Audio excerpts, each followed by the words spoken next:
नमस्कार दोस्तों, SMB connect की द स्पॉटलाइट सीरीज में आपका स्वागत है। आज हमारे साथ हैं हैदराबाद से ठाकुर रेशमा सिंह जी, जो कि एक पर्यावरण विशेषज्ञ हैं। पर्यावरण के क्षेत्र में इंडस्ट्रीज को वे काफी मदद कर चुकी हैं। इसके अतिरिक्त वे पुरातन हर्बल्स और भारती फूड्स की संस्थापक भी हैं। तो आइए उनसे जानते हैं उनकी उद्यमिता के क्षेत्र में की गई पहलों के बारे में। स्वागत है ठाकुर रेशमा सिंह जी आपका। Thank you. सबसे पहले आप हमें अपने एजुकेशनल बैकग्राउंड के बारे में और कहाँ पे आप पली-बढ़ी उसके बारे में थोड़ा बताइए?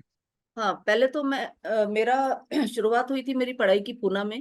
जी, उसके बाद फिर हम हैदराबाद आ गए थे, जी, जहाँ पे मैंने अपनी पूरी पढ़ाई मेरी जो मैंने एमटेक किया है, जी। वो सारी पढ़ाई मेरी हैदराबाद में ही हुई है। Okay, okay. तो उद्यमिता के क्षेत्र में फिर आना कैसे हो गया आपका? अभी देखिए मैंने 2014 तक मैंने जॉब किया था। जी, तो ऐसे मतलब लग रहा था कि भई अपना जो पर्सनल स्पेस था वो तो था ही नहीं जब जॉब कर रहे थे। जी, बस सुबह जो काम पे निकल गए तो रात में भरोसा भी नहीं रहता था कि कौन से टाइम पे घर आएँगे। जी, तो ऐसे करते-करते मतलब 15-16 साल कहाँ निकल गए मुझे पता ही नहीं चला। जी। मेरे बच्चे भी बड़े हो गए, मतलब मेरे बच्चों को मेरे पेरेंट्स ने ब्रॉट अप किया सारा। हुँ, तो अगर आज मुझे पूछोगे कि भई बच्चा मेरा बचपन में क्या करता था? तो मेरे हुँ, पास कोई आंसर नहीं है इसका। जी, तो सारा बचपन मतलब मम्मी-डैडी ही मतलब बच्चों को देखा। तो मेरा एक लड़का 20 साल का है और एक लड़का 14 साल का है। तो पता ही नहीं चला कि बच्चे कहाँ बड़े हो गए नौकरी करते-करते। जी, तो 214 में मुझे लगा कि भई नहीं अब बस। और जो भी कंपनियाँ हम काम कर रहे थे वहाँ पर कुछ भी प्रॉब्लम आया या हमको प्रॉब्लम आया तो हम ही निकलना है। कंपनी में प्रॉब्लम आया तो हम ही निकलना है। हुँ, तो 214 में मतलब मुझे लगा कि भई नहीं अभी बस, हुँ, जितना कर लिया कर लिया। तो जब मैं जॉब छोड़ने वाली थी तो हमारे जो सब्जेक्ट का होता है जैसे पर्यावरण सब्जेक्ट का होता है, जी, तो उसमें थोड़े एग्जाम्स होते हैं। तो वो एग्जाम एक संस्था है दिल्ली की जो national accreditation board for education and training. जी, तो वो संस्था वाले आकर हमारा मतलब जब हम जॉब ही करते रहते हैं हमारी परीक्षा ली जाती है। ओके, जैसे आप ये पर्यावरण के जो फील्ड में अगर आपके 7 साल हो जाते हैं काम करने जी, के बाद, जी, तो ये हम मतलब ये जो national accreditation board for education and training है, वो लोग आके हमारी परीक्षा लेते हैं। तो वो सारी परीक्षाएँ मैंने दे दी। जी, ये जो नौकरी करते वक़्त ही होती है ये सारी परीक्षाएँ। ओके, ओके, तो वो सारी परीक्षाएँ मैं पास कर चुकी थी। हुँ, तो अभी मुझे लगा ये परीक्षा भी मैंने पास कर ली। तो ये परीक्षा लिखने का मतलब बेनिफिट ये होता है कि आप नौकरी भी छोड़ दोगे तो कंपनियाँ आपकी सीवी लेती हैं, लेकर आपको हुँ, पैसा देती है। महीना हुँ। आपको इतना मतलब पैसा दे मिल जाता है कंपनियों से। एक्रीडिटेशन की वैल्यू रहती है, उससे आप हाँ, एज़ एक्रीडिटेशन की वैल्यू रहती है कंसल्टेंट और भी काम कर सकते हैं। हाँ, रेम्यूनरेशन भी मुझे मिल जाता है कंपनियों से। जी, तो इस हिसाब से मैंने 214 में मैंने सोचा कि भई अभी बस अभी तो सारे मतलब आ चुके हैं, अभी मैं नौकरी छोड़ दूँगी। जी, क्योंकि एक तो मेरे को मतलब 15-16 साल नौकरी करते-करते किधर निकल गए मुझे पता भी नहीं चला। हुँ, हुँ, हुँ, पर्सनल टाइम का तो मतलब मुझे शायद याद भी नहीं है था कि नौकरी करते वक़्त कि कब मैंने अपने मतलब बच्चों को तो सवाल ही नहीं था टाइम देने का, क्योंकि जो सुबह हम साढ़े साढ़े 8 बजे घर से निकल जाते, तो रात के साढ़े 9 10 बज जाते तो भी घर आएँगे या नहीं आएँगे वो भी पता नहीं चलता था। हुँ, हुँ, हुँ, तो मुझे लगा नहीं अभी थोड़ा तो अपने आप को फ्री कर दें। जी, तो इसीलिए मैंने सोचा कि अपना खुद का चालू करें, तो फिर मैंने अ, वैसे सोचा तो मैंने 215 में था, लेकिन एक्चुअल जो मतलब मेरे को बिज़नेस का वगैरह सीखते-सीखते थोड़ा-सा टाइम लगा, क्योंकि एकदम से जॉब करके फिर आप बिज़नेस में आओ तो थोड़ा टाइम लग जाता है, ये जी, सब एडजस्ट होने में। जी, तो 216 में समझिए आप 216-17 के बीच में मैंने अपना एक्चुअल जो पुरातन हर्बल्स का जो है मैंने काम स्टार्ट किया था। क्योंकि हुँ, मेरे को बचपन से ये था कि भई जैसे मैंने बताया कि जो चीज़ ज़िंदगी में पसंद नहीं होती ना वो ज़्यादा आती है, तो पढ़ाई पे मेरा बिल्कुल ध्यान नहीं रहता था। बट कभी भी एग्ज़ाम लिखती थी तो अच्छे नंबर आ जाते थे। तो उस हिसाब से पढ़ाई करते रही, तो कभी ये ब्यूटी फील्ड में ये सब कुछ एक्सप्लोर करने का मुझे चांस ही नहीं मिला। तो मुझे लगा कि ठीक है, जब मैं मेरे हाथ में हुनर है तो मैं कर लेती हूँ ये सब। तो फिर मैंने ये पुरातन हर्बल्स में अपने हेयर केयर के प्रोडक्ट्स बनाए, जहाँ पर ओके। आज हमारे पास तीन तरह की मेहंदी है। हम्म। एक ब्लैक है, एक ब्राउन है और एक बरगंडी कलर की। मतलब सारे केमिकल और नेचुरल फ्री प्रोडक्ट है। इसमें हम्म। कोई केमिकल नहीं है और कोई प्रिजर्वेटिव भी हमने डाला नहीं है। और हमने ओके। शैम्पू बनाया और हेयर ऑयल बनाया। हम्म। बीच में हमने साबुन भी बनाए थे, लेकिन अभी तो साबुन नहीं, अभी तो सारे हेयर केयर पे ही हम फोकस कर रहे हैं। ओके। तो उस हिसाब से मैंने, समझिए 217 में हमारा ब्रांड हमने मार्केट में लॉन्च किया, ओके। पुरातन हर्बल्स के नाम से। जी। तो उस तरह से अभी जर्नी चल रही है, समझिए। उसकी इन सब ये मार्केट कहाँ कहाँ पे है इन सब चीजों की? इन सब चीजों का देखिए, पहले तो मैंने घर से मतलब तब तो इतना अवेयरनेस नहीं था। तो हम्म। फिर मैं स्टॉल वगैरह लगाती थी।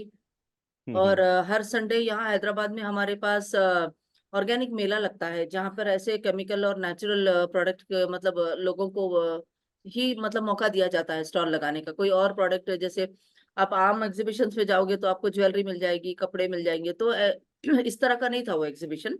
एमएसएमई डीआई कराता था क्या?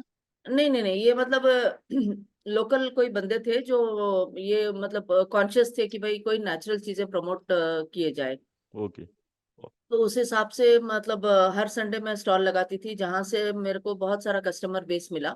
हम्म। और उसके बाद मैंने अलीप करके यहाँ पे एक ऑर्गेनाइजेशन है जो वुमेन एम्पावरमेंट का काम करता है यहाँ पे।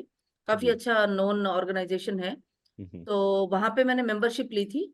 हम्म। तो वो मेंबरशिप का बहुत फायदा हुआ मुझे, क्योंकि मेरे जैसे कई लेडीज हैं जो मतलब कुछ करना तो चाहती है, लेकिन कैसे करे, क्या करे, कुछ डायरेक्शन देने वाले भी तो चाहिए होते हैं ना जिंदगी में। तो जी। ऐसे ही इस ऑर्गेनाइजेशन ने थोड़ा सा मेरे को सपोर्ट कर दिया। मतलब उन्होंने बताया कि भाई कैसे आप बिजनेस करें और कैसे आप अपने ब्रांड को आगे बढ़ाएं। तो उनसे हम्म। थोड़ी सलाह मिली। फिर उन्होंने मेरे टीवी के प्रोग्राम्स ऑर्गेनाइज किए, जहाँ हम्म। पे मैंने अपने ब्रांड के बारे में बात किया, और उन्होंने मेरे पेपर में आर्टिकल्स डलवाए मेरे ब्रांड के बारे में। क्योंकि हम्म। वो उनको एक भरोसा आ गया था कि भाई हाँ, इनका ब्रांड जेन्यून है और जो भी बना रही है केमिकल और प्रिजर्वेटिव फ्री है, ये सारे नेचुरल हम्म। प्रोडक्ट हैं करके। हम्म। तो इस तरह से वो संस्था ने भी काफी मुझे सपोर्ट किया था मेरे इनिशियल डेज में। जी। और उसके बाद फिर एक बार एमएसएमई गई थी, तो वहां पर भी असिस्टेंट डायरेक्टर से मैंने बोला कि सर मैं तो कुछ करना चाहती हूँ। तो हम्म। उन्होंने भी सपोर्ट दिया मुझे काफी, मतलब एग्जीबिशंस का कैसे होते हैं, क्या होते हैं। तो एक तो सर ऐसे थे कि अभी तो मतलब वो नहीं रहे दुनिया में, हम्म। बट उन्होंने खुद ही मेरा डॉक्यूमेंट बना के, जैसे एमएसएमई में हमको फ्री प्रोग्राम्स होते हैं लेडी एंटरप्रेन्योर्स के लिए, जहाँ पे हम्म। गवर्नमेंट पैसा देती है फॉरेन जाने का आपको। हम्म। तो उन्होंने मेरा डॉक्यूमेंटेशन वगैरह सब बना के मुझे साउथ अफ्रीका भेजा, जहाँ जी। पे मैंने काफी दुनिया देखी कि भाई हाँ, कितने तरह के लोग बिजनेस करते हैं, क्या करते हैं वहां पर। हम्म। तो काफी कुछ सीखा। फिर वहां से वापस आने के बाद फिर मैंने थोड़ा बहुत, मेरे को जानकारी हुई कि भाई हाँ, आगे बिजनेस कैसे चलाया जाता है। हम्म। उसके बाद फिर ये वॉलमार्ट वॉलमार्ट वालों ने मतलब इनका एक सीएसआर एक्टिविटी का प्रोग्राम होता है, जहाँ हम्म। पर कुछ ना कुछ लेडीज के लिए करते हैं। हम्म। तो ये जब प्रोग्राम करते हैं तो क्या होता है कि ये डायरेक्टली मतलब हमको अप्रोच नहीं करते। जी। ये ये जैसे अलीप है, ऐसे ऑर्गेनाइजेशंस में पूछते हैं कि भाई आप किसको मतलब वो करना चाहेंगी, रेकमेंड करना चाहेंगी, ये प्रोग्राम हम करना चाह रहे हैं। हम्म। तो ये इन लोग क्या करते हैं, जो सीरियस लोग बिजनेस करने वाले हैं, हम्म। उनका नाम इन लोग रेकमेंड करते हैं। ओके। तो उस तरह से रेकमेंड करने के बाद भी क्या होता है ना कि इन लोग अपनी पर्सनल इंक्वायरी करते हैं वॉलमार्ट वाले। हम्म। तो फिर मेरा भी नाम अलीफ वालों ने दिया इस प्रोग्राम में। तो वॉलमार्ट की एक टीम थी यहाँ पर, लोकल एक एनजीओ है, तो यहाँ पर एक वृत्ति करके एक ऑर्गेनाइजेशन है जो एनजीओ है। हम्म। तो वो एनजीओ बैकग्राउंड इंक्वायरी करता है हमारी, कि भाई हाँ, जो ये बोल रही है सही में कर रही है या नहीं करके। हम्म। तो उस हिसाब से उन लोगों ने सारा, मैंने तो क्लियरली बता दिया था कि भाई मैं कोई मैन्युफैक्चरिंग यूनिट वगैरह है नहीं मेरे पास, हम्म। मैं तो घर से चलाती हूँ क्योंकि मैं तो स्टार्टअप हूँ। तो फिर उन लोगों ने आया, काफी इंक्वायरी, मतलब सारा देखा कि मेरे हर्ब्स जो भी है, आंवला है, शिकाकाई है, मेहंदी है, जो भी मेरे पास है, सारा मैंने उनको बता दिया कि भाई ये है मेरा, और इतने स्केल तक मैं मैन्युफैक्चर कर सकती हूँ। सो हम्म तब मेरा सिलेक्शन हो गया था वो प्रोग्राम में। तो इतना बढ़िया प्रोग्राम था कि वो दिल्ली में था। तो हम हम्म को सारा फ्री, मतलब वॉलमार्ट लोगों ने प्रोवाइड किया, यहाँ से फ्लाइट के चार्जेस, वहाँ पे बढ़िया होटल्स और बढ़िया ट्रेनर्स, हम्म बैंकर्स, सीएस, बिजनेस प्लान कैसे बनाना है, ये सारी ट्रेनिंग मैंने ली उनसे। तब जाके फिर मैं कॉन्फिडेंट हो गई कि भाई हाँ, इसको बिजनेस बोलते हैं और बिजनेस को ऐसे चलाया जाता है करके। तो उसके जी बाद मेरे को समझ में आ गया था कि भाई बिजनेस को कैसे आगे बढ़ाएं करके। जी। तो उस तरह से मतलब मेरी बिजनेस की जर्नी स्टार्ट हुई है, समझिए। ये सब वॉलमार्ट वाला प्रोग्राम आपने कभी किया था? मेरा देखिए 217, हाँ 217 में किया था मैंने। Okay okay. उसके बाद फिर इस कोर्स, इस वर्कशॉप या जो भी कहें कोर्स को करने के बाद आपको काफी फायदा तो काफी हुआ होगा इसमें। काफी फायदा हुआ था, मतलब तब तक तो मैं, मतलब मैं कर रही थी, हम्म मतलब प्रोडक्ट ले जा रही थी मार्केट में, बेच रही थी, सब कुछ कर रही थी, मगर ये पता नहीं था कि कैसे उसको ठीक तरह से प्रॉपरली लेके जाए हम आगे। हम्म तो वो ट्रेनिंग के बाद मुझे समझ में आया कि भाई आदमी अगर ऐसे किए तो कितने भी बिजनेसेस कर सकता है। जी। अच्छा, करंटली आप ऑनलाइन भी बेच रही हैं, ऑनलाइन भी हाँ, प्रोडक्ट्स बेच रही हैं और ऑफलाइन भी? हाँ, ऑनलाइन भी चल रहे हैं, ऑफलाइन भी चल रहे हैं। और ऑर्डर्स जैसे मतलब क्लाइंटल के ऑर्डर्स ले लेते हैं वैसा कुछ, मतलब किसी खास सेक्टर में, जैसे बहुत से लोग इस फील्ड में रहते हैं, वो होटल्स या इस इन इंडस्ट्रीज में ऑर्डर्स ले लेते हैं एक साथ, नहीं, नहीं, अभी बल्क। उतने बड़े पैमाने पे तो नहीं है, लेकिन हमारे डेली कुरियर्स चले जाते हैं प्रोडक्ट्स के। और हम ओके। लोग हैदराबाद में जहाँ पर भी, मतलब जहाँ पे लोगों को अवेयरनेस है कि भाई ये सारे प्रोडक्ट्स के बारे में, वहाँ पे हम स्टॉल्स लगाते हैं। और हम्म। ऑनलाइन अमेजोन पे है हमारा प्रोडक्ट, और लोकल काफी ई कॉमर्स साइट्स है यहाँ पर हैदराबाद में। जी। तो वो ई कॉमर्स साइट्स पे भी मैंने डाल रखा है। और हम्म उसके अलावा हम लोग व्हाट्सएप मार्केटिंग करते हैं, फेसबुक मार्केटिंग करते हैं, इंस्टाग्राम मार्केटिंग करते हैं। और हम्म वर्ड ऑफ माउथ, बेसिकली मैं ये बोलना चाह रही हूँ कि मेरा बिजनेस जितना भी बड़ा है, सारा वर्ड ऑफ माउथ से बड़ा है। मतलब हम्म एक दूसरे के रेफरेंस के थ्रू ही, मतलब ज्यादा मेरा बिजनेस बड़ा था। ये सब हम्म प्लेटफॉर्म्स तो मैंने बाद में ऑप्ट किए। हम्म बट इनिशियली जो मेरा बिजनेस बड़ा है, जो मैंने आपको बताया था कि संडे संडे जो मेला लगता था, ऑर्गेनिक मेला हमारे यहाँ पर, हम्म। उसी के थ्रू मेरे मेरे काफी कस्टमर्स बन गए थे। और ओके। जो मैंने टीवी इंटरव्यूज वगैरह दिए थे, तो उसके थ्रू हम्म भी मेरे काफी कस्टमर्स बन गए हैं। आज तक भी वो हमारे साथ, अभी 6-7 साल हो गए हमारे साथ ही टिके हैं, हमारे प्रोडक्ट ही लेते हैं। हम्म भले इतना बड़ा कोविड का लॉकडाउन भी आया था, तभी भी उन्होंने हमारा प्रोडक्ट मंगाया। तो इतना मतलब हम लोग क्वालिटी वाइज हम लोग बहुत कॉन्शियस है कि हमारे प्रोडक्ट में कोई प्रॉब्लम ना आ जाए। तो क्वालिटी वाइज हमारे प्रोडक्ट्स बहुत अच्छे हैं।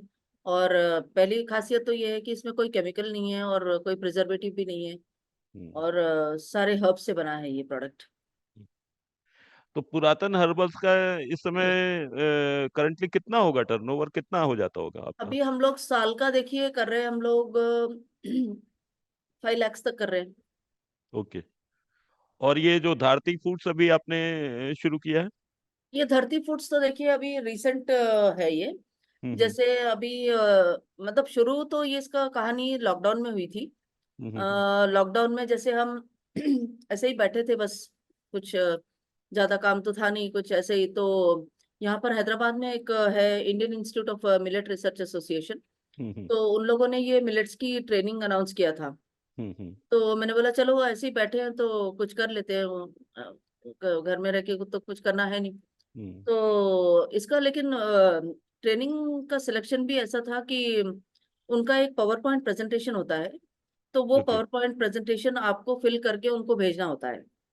तो ऐसा नहीं कि भाई आपने एप्लीकेशन भर दिया और आपका सिलेक्शन हो गया, ऐसा नहीं था ये प्रोसेस। तो हम्म इसका एक प्रॉपर इन लोगों ने एक पावर पॉइंट प्रेजेंटेशन बनाया था, जहाँ पे आपको अपना बिजनेस प्लान वगैरह डालना था। तो हम्म फिर वो मैंने बना के डाल दिया, तो फिर मेरा सिलेक्शन हो गया।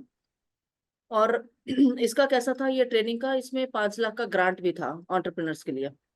ओके। तो फिर ट्रेनिंग में मतलब आपको 7 या 8 बार आपको अपना बिजनेस प्लान पिचिंग करना होता है। जैसे कभी 5 मिनट्स देंगे, कभी 3 मिनट देंगे, कभी 4 मिनट देंगे। और जो फाइनल जो सेंट्रल गवर्नमेंट कमेटी होती है वहां पर आपको 1.5 मिनट देंगे। और आपको अपना उनका जो टेम्पलेट जो उन्होंने दिया था, तो हम्म। उस हिसाब से आपको पिचिंग करना होगा। बस जी। उसमें 3-4 पॉइंट हाईलाइट करने होंगे कि भाई आपकी कंपनी का नाम हम्म। और प्रोडक्ट्स और उसकी खासियत क्या है, हम्म। और आपका बिजनेस प्लान क्या है, कैसे बेचोगे, और जो फंड हम आपको रिलीज करेंगे उसका यूटिलाइजेशन आप कैसे करोगे। जी। तो ये 4-5 स्लाइड्स में आप उनको बताना पड़ेगा। तो ठीक है करके फिर वो भी मैंने बनाकर फिर मेरा सिलेक्शन हो गया था। तो गवर्नमेंट की तरफ से अभी मेरे को 4 लाख का ग्रांट मिला है। ओके। तो ये ग्रांट हैदराबाद से रिलीज हुआ है या ये यूनियन तो गवर्नमेंट सेंट्रल की? से आया है, सेंट्रल का सेंट्रल है से। ये। हाँ, सेंट्रल से ग्रांट रिलीज हुआ है मेरा। हम्म। तो ये थोड़ा सा, एमएसएमई डीआई के थ्रू हुआ होगा, तो ये ग्रांट्स तो मेरे ख्याल से सेंट्रल से ही सारी आती हैं। हाँ मतलब एमएसएमई इन्वॉल्व नहीं है इसके अंदर। ये मतलब ये जो एग्रीकल्चर डिपार्टमेंट वगैरह होते हैं ना, तो ये सारे डिपार्टमेंट्स ओके। इन्वॉल्व है इसके अंदर। ओके। तो सिलेक्शन मतलब ग्रांट सैंक्शन का लेटर तो आ गया था, बट आपको पता है थोड़ा सा पैसा रिलीज होने में थोड़ा सा टाइम लग जाता है। जी जी जी जी। हाँ, तो फिर पैसा रिलीज होने के बाद फिर मैंने ये मिलेट्स के प्रोडक्ट्स वगैरह स्टार्ट किए, जिसमें हम लोग अभी मिलेट के नूडल्स है हम्म। और मिलेट के सूप्स है हमारे पास। जैसे मतलब ओके। मैंने 2 सेक्टर्स को फोकस किया, एक तो मैंने वेट लॉस और एक तो बच्चों के लिए मैंने फोकस किया।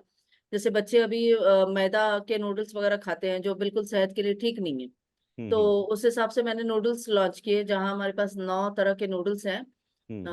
अलग अलग फ्लेवर के, अलग अलग मिलेट्स के। समझिए आप, स्पाइस मेकर तो एक ही होता है। या हम्म। तो आप मैगी की तरह भी बना सकते हो, या नहीं तो नॉर्मल जो नूडल्स बनाते हैं हम घर पे वैसे भी बना सकते हो। तो उसमें ओके। अपना उसका अपना टेस्ट मेकर भी मैंने उसी में रखा। तो एक तो हमारे पास नूडल्स है और सूप्स है। वेट लॉस सेक्टर पे मैंने फोकस किया, जहाँ पर हमारे पास बाजरा, रागी, ज्वार, ये सब के सूप्स है हमारे पास। तो हम अभी समझिए अभी 6 महीने या 7 महीने से हम लोग मार्केट में हैं। तो अभी हम्म। इसका मतलब हम लोग ऑनेस्टली स्पीकिंग उसके लिए तो मैं एक्सपोर्ट्स के लिए ट्राई कर रही थी।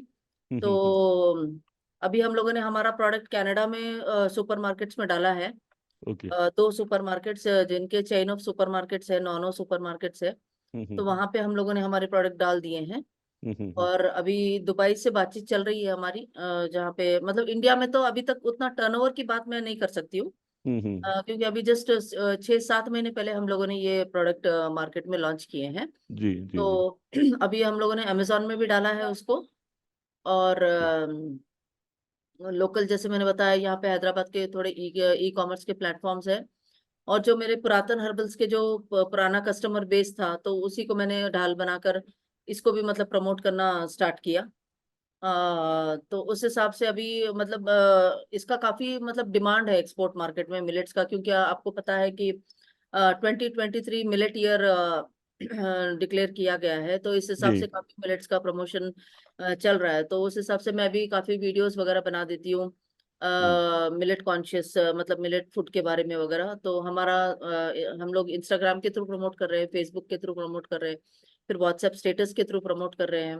तो अभी हम्म। मेन तो मैंने मेरा फोकस धरती फूड्स के लिए मेरा तो एक्सपोर्ट्स का ही है। तो काफी कोशिश चल रही है एक्सपोर्ट्स के लिए। तो जैसे मैंने बताया कनाडा पे हम लोगों ने डाल दिया है ऑलरेडी प्रोडक्ट। हम्म। अभी दुबई से बातचीत चल रही है। हम्म। और फिर अभी देखते हैं नेक्स्ट अभी कौन सी मतलब एमएसएमई का भी यूज करके हम अभी मार्च में नई लिस्ट आएगी इंटरनेशनल ट्रेड शो की। तो जी। उसमें मैंने ऑलरेडी मेरा नाम डाला है मैंने यूएस के एग्जीबिशन के लिए। तो ओके। अगर सिलेक्शन हो जाता है तो फिर शायद जुलाई में ट्रेड शो है मियामी में। जी। तो पार्टिसिपेट करूंगी वहाँ उसमें भी, ताकि मतलब प्रोडक्ट की विजिबिलिटी थोड़ा इंटरनेशनली हो जाए। इन जो ये जो एग्जीबिशंस हैं, इसमें आप लोगों को किस तरह से फायदा होता है? मतलब एग्जीबिशन में हाँ में बोलिए। इनका जो एक आने जाने का खर्च और एग्जीबिशन का खर्च में भी कुछ सरकार देती है? हाँ, इसमें देखिए पहले तो हमको 75% रिएम्बर्समेंट था। अभी हम्म। तो गवर्नमेंट ने 100% रिएम्बर्समेंट कर दिया है। हम्म। 51% लेडी ऑन्टरप्रेन्योर्स अगर कंपनी में स्टेक होल्डर है, तो उसमें आपका स्टॉल का खर्चा निकल जाता है, आने जाने का खर्चा निकल जाता है। और आपके कार्गो चार्जेस भी अभी पे कर रहे हैं। ओके। तो सारा खर्चा मतलब गवर्नमेंट से निकल जाता है, बस थोड़ा सा बहुत खर्चा अपना खाने पे हो जाता है और थोड़ा बहुत खर्चा अपने को रहने के लिए हो जाता है। वहां पर शेयरिंग में रहोगे तो उतना भी खर्चा नहीं लगेगा।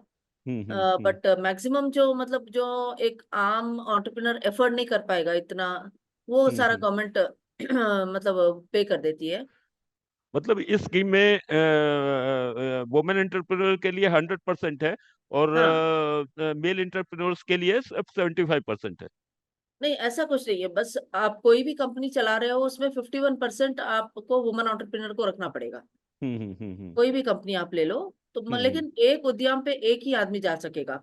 सिर्फ हम्म। एक आदमी का रिएम्बर्समेंट मिलेगा आपको। दूसरा आदमी जा रहा है तो उसका आपको खर्चा खुद उठाना पड़ेगा। खुद उठाना पड़ेगा। हाँ, तो इस तरह से इंटरनेशनल ट्रेड शो का एक सब्सिडी है और नेशनल शोज के दो सब्सिडीज है। जैसे अभी दिल्ली में प्रगति मैदान में नेशनल शोज भी लगते हैं। वो जी। भी काफी बड़े पैमाने पे होते हैं, जहाँ पे बहुत सारे एक्सपोर्टर्स ऑल अक्रॉस ग्लोब आते हैं। जी। तो वो भी स्टॉल्स काफी महंगे होते हैं, तो अभी उसके लिए भी गवर्नमेंट ने हमको सब्सिडी दो मतलब ये नेशनल शोज के लिए भी हमारी सब्सिडी हो गई है।